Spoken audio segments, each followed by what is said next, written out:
আসসালামু আলাইকুম। এটিএন বাংলার বিশেষ সংবাদে সবাইকে স্বাগত জানাচ্ছি। তানিয়া ইসলাম রাত্রি। ফ্রান্স থেকে এখন দেশের পথে আছেন অন্তর্বর্তীকালীন সরকারের প্রধান হিসেবে মনোনীত নোবেলজয়ী অর্থনীতিবিদ ডক্টর মোহাম্মদ ইউনুস।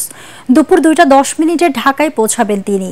এর আগে গতকাল স্থানীয় সময় বিকালে প্যারিসের বিমানবন্দরে খ্যাতিমান এই অর্থনীতিবিদকে কড়া নিরাপত্তায় পৌঁছে দেয় দেশটির সরকারি নিরাপত্তা বাহিনী। বিশ্বের বিভিন্ন গণমাধ্যম প্রতিনিধিরা সেখানে ডক্টর ইউনুসের প্রতিক্রিয়া জানার চেষ্টা করলেও তাৎক্ষণিকভাবে তিনি কিছু বলেননি। সাধারণ যাত্রীদের মতোই তিনি বিমানবন্দরে চেক ইন কাউন্টারে যান এবং আনুষ্ঠানিকতা শেষ করেন। ডক্টর ইউনুস দেশে ফেরার পর রাত 8টায় বঙ্গভবনে অনুষ্ঠিত হবে অন্তর্বর্তীকালীন সরকারের শপথ। রাষ্ট্রীয় এই আনুষ্ঠানিকতায় প্রায় 400 অতিথিকে আমন্ত্রণ জানানো হয়েছে বলে গতকাল সাংবাদিকদের জানান সেনাপ্রধান জেনারেল ওয়াকারুজ্জামান। অন্তর্বর্তীকালীন সরকারের আকার 15 জনেরও বেশিও হতে পারে বলে জানান সেনাপ্রধান।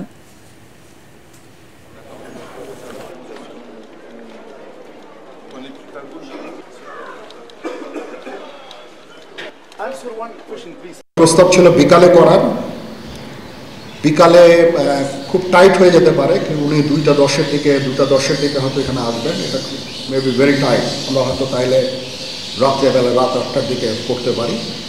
হয়তো 400 জন লোকের উপস্থিতি এখানে থাকবে। এই পরিসরে আমরা শপথ গ্রহণের অনুষ্ঠান ইনশাআল্লাহ করব। শ্রম আইন লঙ্ঘনের মামলায় গ্রামীণ টেলিকমের চেয়ারম্যান নোবেলজয়ী অর্থনীতিবিদ ডক্টর মোহাম্মদ ইউনুস সহ 4 জনের 6 মাসের সাজা ও অর্থদণ্ড বাতিল করেছে আদালত। ডক্টর ইউনুস সহ আসামিদের করা আপিল মঞ্জুর করে শ্রম আপিল ট্রাইব্যুনালের বিচারক এম.এ. আওয়াল এই রায় দেন। এই আপিলটিকে চূড়ান্তভাবে গৃহীত করেছে, মঞ্জুর করেছেন এবং চার্জের থেকে আসামিদেরকে খালাস দিয়েছেন। অর্থদণ্ড সহ যা আছে এই মামলা সমস্ত জিনিস এই মামলায় বাতিল ঘোষণা করে। আসামি যে 4 জন, ডক্টর মোহাম্মদ ইউনুস, তারপরে হচ্ছে আশরাফুল হাসান, নূরজাহান বেগম এবং মোহাম্মদ শাহজাহান, তারা হচ্ছে চেয়ারম্যান এবং ডাইরেক্টর গ্রামীণ টেলিকম।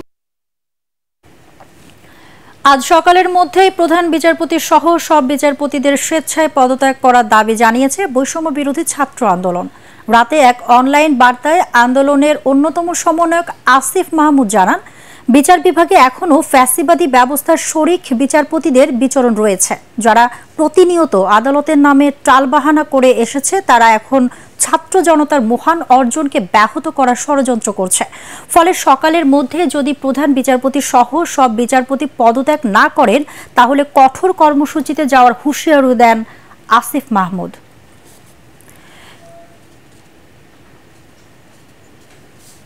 গাজীপুরের কাশিমপুর হাই সিকিউরিটি কারাগারে বিক্ষোভের সময় কারারক্ষীদের জিম্মি করে 209 জন বন্দী পালিয়ে গেছেন।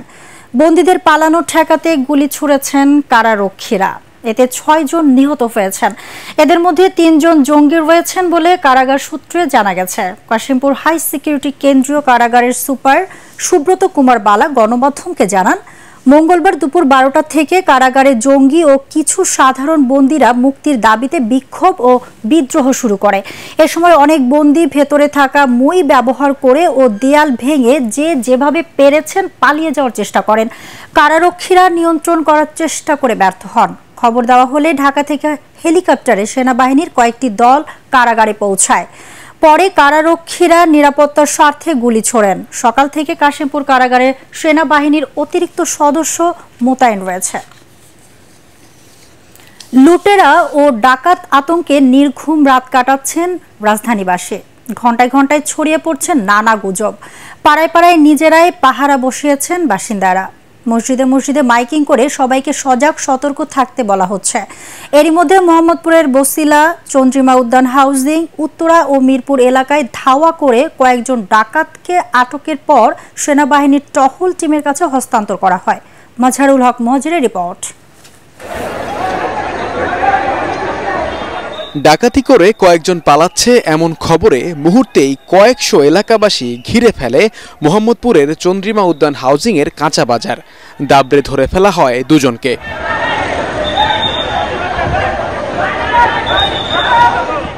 বয়সে কিশোর দুই লুটপাটকারীকে পিটিয়ে প্রায় মেরেই ফেলতে বসেছিল বিক্ষুব্ধ এলাকাবাসী। পরে উদ্ধার করে তাদের নিয়ে যান সেনা সদস্যরা। এর আগে ফেসবুকে বিভিন্ন এলাকা থেকে লুট, ছিনতাই, ডাকাতির নানা ধরনের খবর লাইভ করতে থাকেন নাগরিকরা। সাহায্য চাইতে থাকেন নানাভাবে। সামাজিক যোগাযোগ মাধ্যমের এই চিত্রে আতঙ্কিত হয়ে পড়েন রাজধানীর বিভিন্ন পাড়া মহল্লার লাখো মানুষ। এলাকার মসজিদে মসজিদে মাইক থেকে ঘোষণা দিয়ে সবাইকে রাস্তায় নেমে আসতে বলা হয়। আজকে রাতে ঘুমানোর জন্য নয়, সবাই জরুরি অবস্থা ঘোষণা করে নিচে নেমে আসুন এবং তারা সন্ত্রাসী কর্মকাণ্ড পরিচালনা করতে চাচ্ছেন এই এলাকায়। তোমাদেরকে আমি বলতে চাই, জনতার সামনে তোমরা আপনার তোমাদের কোনো ছাড় দেওয়া হবে না। আমি আবারও বলছি, তোমাদের কোনো ছাড় দেওয়া হবে না। এরপর লাঠি সোটা নিয়ে শত শত মানুষ পাহারা বসান অলিগলিতে।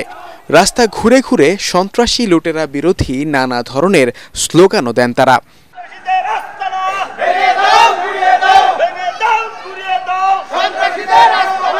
পুলিশের অনুপস্থিতির সুযোগে রাজধানীতে ছিনতাই ও ডাকাতির ঘটনা অস্বাভাবিকভাবে বেড়ে যাওয়ায় গেল 2 রাত এভাবেই কাটাচ্ছেন নগরবাসী। তৈরি হয়েছে ত্রাস আর ভীতিকর পরিস্থিতি।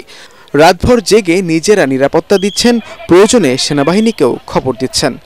যদিও কিছু কিছু এলাকায় স্কুল, কলেজ ও মাদ্রাসা শিক্ষার্থীরা নিরাপত্তা রক্ষায় নিজেরাই উদ্যোগ নিয়েছে, তারপরও আতঙ্ক কমছে না।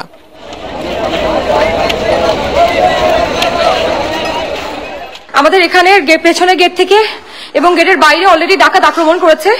উত্তরার বিভিন্ন জায়গায় অলরেডি ডাকাতি হচ্ছে। আমরা একটু আগে উত্তরা টহল দিয়ে এসেছিলাম, তখন পর্যন্ত প্রিয়াঙ্কা ইউনিভার্সিটিতে কিছু হয়নি, কিন্তু এখন অলরেডি পেছনের গেট দিয়ে ঢুকে গেছে। আমরা সবাই বাসার নিচে দাঁড়িয়ে আছি, যার কাছে যা যা আছে তাই নিয়ে আমরা দাঁড়িয়ে আছি। এমন অবস্থায় বিভিন্ন এলাকায় নিজস্ব টিম গঠন করে কাজ করছেন বাসিন্দারা। পালা করে দিন ও রাতে তারা পাহারা দেবেন নিজ নিজ এলাকা। ডাকাত ঢুকছে, আমরা পাহারা দিচ্ছি, অনেক মানুষ মিলা। আপনারা হুঁশিয়ার, সাবধান। আপনারা যার যার এলাকার থেকে আপনারা সাবধান হয়ে যান। আজকে একদিনের জন্য না, আমরা প্রতিদিন ঐক্যবদ্ধ হয়ে এইসব ডাকাত দলকে প্রতিহত করব। আমরা ছাত্র জনতা, আমরা এই বাংলাদেশ গড়ার জন্য আমরা পাহারা দিচ্ছি। ইনশাআল্লাহ আমরা থাকবো, এই ডাকাতকে আমরা রুখে দাঁড়াবো। এই ক্রান্তিকাল মোকাবিলা করার জন্য সবাইকে ঐক্যবদ্ধ থাকতে প্রচারণাও চালানো হচ্ছে।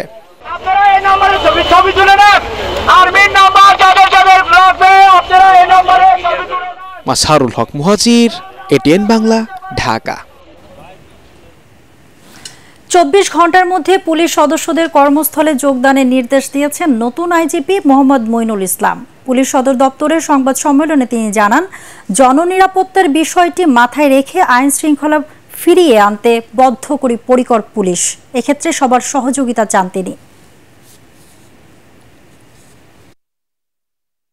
যাদের কারণে আজকে আমাদের এই বিজয় অর্জিত হয়েছে, আমি বলবো তারা কিন্তু রাস্তা পরিষ্কার করছে, তারা বিভিন্ন জায়গায় ট্রাফিক ডিউটি পালন করছে। আমাদের অনেক সহকর্মী নিহত হয়েছে, আমরা তাদের একটা কষ্ট আছে।